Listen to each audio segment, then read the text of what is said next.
नमस्कार, सत्यपरिचितमध्ये मी इरफान सैद आपल्या सर्वांचं स्वागत करतो। 31 जुलै 2025 रोजी काशीमेरा पोलीस स्टेशनकडून माझ्या मागे जो तुम्ही बार बघू शकता केमचो, याच्यामध्ये पोलिसांनी एक धडक कारवाई केली होती आणि 18 महिलांना या ठिकाणाहून अटक करण्यात आली होती। आणि या बारवर असा आरोप होता की इथे या ठिकाणी लेडीज डान्स बार सुरू असल्याची माहिती पोलिसांना भेटली होती। त्यानंतर पोलिसांनी कारवाई केली आणि 18 महिलांना या ठिकाणी ताब्यात घेतलं होतं। मात्र याच्यानंतर शहरामध्ये मीरा भाईंदर शहरामध्ये असे आरोप केले गेले की या बारमध्ये एक छुपा कॅव्हिटी रूम आहे आणि याच्यावरच कारवाई करण्यासाठी आज मीरा भाईंदर महानगरपालिकेचे अधिकारी व मीरा भाईंदर वसई विरार पोलीस आयुक्तालयाचे पोलीस या ठिकाणी दाखल झाले होते आणि त्यांनी आज या कॅव्हिटी रूमवर कारवाई केलेली आहे आणि सदर कॅव्हिटी रूमवर तोडक कारवाई करण्यात आलेली आहे। या सर्व संदर्भात शिवसेना पक्षाचे शाखा प्रमुख अजय साळवे यांनी तक्रार केली होती। त्यांच्याकडून आपण जाणून घेऊया की कशा प्रकारे याच्यावर कारवाई करण्यात आली, कारवाई करण्यासाठी एवढा विलंब का लागला। आज तब्बल 6 दिवसानंतर या बारवर कारवाई होते, तर सविस्तर जाणून घेऊया अजय साळवे यांच्याकडून।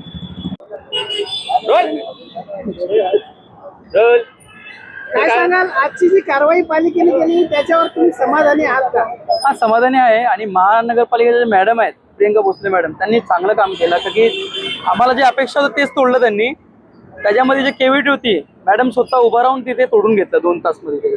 हा बार जो आहे हा पहिल्यापासून वादाच्या ओघात होता, जमीनदोस्त केलेला हा बार पुन्हा उभा राहिलेला आहे। त्याबाबतीत आता तुमचं काय म्हणणं आहे का या बारवर पुन्हा कारवाई झाली पाहिजे का? पूर्ण कारवाई जेवढी व्हायची होती तेवढी झालेली आहे। आणि आता त्यांचं म्हणणं असं आहे की ते कोर्टात पाठवणार, ते स्टे ओढून तोडून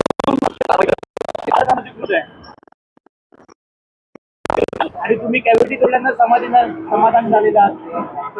नाही, माझा अपेक्षा आता पण ते पण आहे की तो पूर्ण तोडला पाहिजे। त्यांचे मॅडम बोललो, मॅडमने जेवढे कॅव्हिटीचे रस्ते होते ते सुद्धा पूर्ण तोडून टाकले त्यांनी। असं झालं की 17% हॉटेल तोडल्यासारखं झालंय, फक्त बोर्ड नाही तोडलं आणि हॉल नाही तोडलं त्यांनी। असं म्हटलं जातं पालिकेचे अधिकारी इथे आले त्यावेळी त्यांच्याकडून हे सर्व कारवाई करण्यास एवढा विलंब का झाला? तब्बल 3 तास झाले। आज आता 3 तासानंतर या कॅव्हिटी रूमवर का कारवाई झाली? कॅव्हिटी उशीर भेटली त्यांना। कॅव्हिटी अगोदर 5च्या घरात होती, त्यांना माहिती नव्हतं।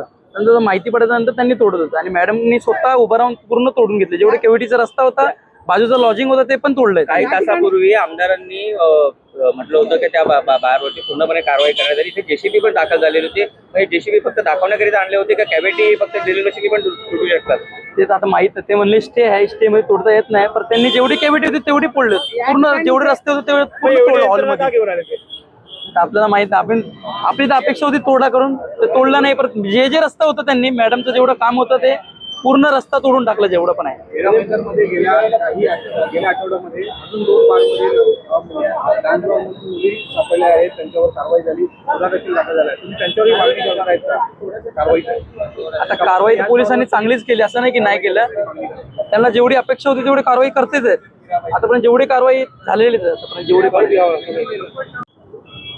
काय सांगाल, या बारवरती महानगरपालिकेचे अधिकारी आणि पोलीस प्रशासनाच्या कारवाई करण्यात आली होती। महानगरपालिका तोडक कारवाई करण्यासाठी आली होती, मात्र तुरळक प्रमाणात कारवाई झाली, संतुष्ट झाला काय? महाराष्ट्र नवनिर्माण सेना नेहमी बार असतील, ऑर्केस्ट्रा असतील, यांच्या विरोधात उभी राहिलेली आहे। हे नेहमी या ठिकाणी युवा पिढी बर्बाद झालेली आहे। यापूर्वी 3-3, 4-4 वेळा प्रत्येक बारवर, अनधिकृत बारवर कारवाई झाली होती। आता तुम्ही पाहिलं असेल की आता जे मंत्री आहेत यांच्या सांगण्याने 2 वर्षापूर्वी सर्व लेडीज बारवर, ऑर्केस्ट्रा बारवर कारवाई झाली होती। त्यानंतर असं ठाण्यामध्ये काय घडलं की ते पुन्हा लेडीज बार त्यांच्याच आशीर्वादाने चालू झाले। हा महाराष्ट्र नवनिर्माण सेनेचा आरोप नाही, तर तो सिद्ध झालेला आहे। आता कारवाई झाली पाहिजे होती, कारण की काल 2 दिवस पाहिलं असेल, आम्ही परवा DCP राहुल चव्हाण यांची भेट घेतल्यानंतर मीरा भाईंदर शहरामध्ये चालणारे अनधिकृत लेडीज बार असतील, हुक्का असतील, चरस, गांजा यावर आम्ही चर्चा केली। त्यांना व्हिडिओ दाखवले, त्यानंतर त्यांना सांगितलं की सकाळी 5 वाजेपर्यंत लेडीज बार चालू असतात, हे कोणाच्या आशीर्वादामुळे चालू असतात? स्थानिक पोलीस वरिष्ठ पोलीस निरीक्षक असतील। आता पण तुम्ही एक 15 दिवसापूर्वी मंत्री महोदयांचं एक भाषण ऐकलं असेल की त्यांनी सांगितले ज्या हद्दीत ही घटना घडेल ते वरिष्ठ पोलीस निरीक्षकांना निलंबित करू, पण असं काही घडत नाही, कारण की त्यांच्याच आशीर्वादाने या सर्व गोष्टी घडत असतात। ज्या वेळेला यांना स्टे होता, स्टे असताना त्यानंतर नरेंद्र चव्हाण विभाग प्रमुख होते, त्यांनी MRTP दाखल केलेला प्रभाग अधिकारी असताना त्यानंतर पुन्हा या बारचं काम चालू झालं, बार बनला, आता बार चालू होता. काल परवा पुन्हा याच्यावर दहाड पडली आणि चुकीच्या पद्धतीने याचं काम झालेलं आहे. तर यांच्यावर MRTP दाखल करून चालणार नाही. जो बार आहे तो पूर्णपणे तोडला पाहिजे. यासाठी महाराष्ट्र नवनिर्माण सेना उद्याच आयुक्तांना भेटणार आहे आणि पूर्ण कारवाई करण्यासाठी मागे लागणार आहे. आज या ठिकाणी फक्त दरवाजे तोडले आणि लपण्याची जागा तोडली. तुम्हाला सांगायचं मध्ये यामध्ये आमदार असतील, स्थानिक नेते असतील, त्यानंतर अधिकारी असतील आणि हे बारवाले असतील, यांचे साठलोट आहे. हे तुम्ही पत्रकार म्हणूनही जाणत असाल, पण हे साठलोट महाराष्ट्र नवनिर्माण सेना कधीच खपून घेणार नाही. उद्या आयुक्तांना एक निवेदन देणार आहे. त्यानंतर महाराष्ट्र नवनिर्माण सेना बारसाठी जे तोडण्यासाठी जे प्रयत्न करायचे ते आपल्या निवेदन देण्याच्या वेगळ्या स्टाईलमध्ये जाणार आहे. दररोज या ठिकाणी पोलीस व्हेरीफायसाठी येत असतात, मात्र तरी त्यांना असं काही प्रकार दिसत नाही. सुरक्षेसाठी कॅमेरे लावले, मग काय याचं चौकशी होत आहे? पोलिसांचा नेहमी महाराष्ट्र नवनिर्माण सेनेने आदर केलेला आहे, परंतु पोलीस आणि बार चालक यांच्यामध्ये नेहमीच साठलोट राहिलेले आहे. हे दोघे भाऊभाऊ राहिलेले आहेत.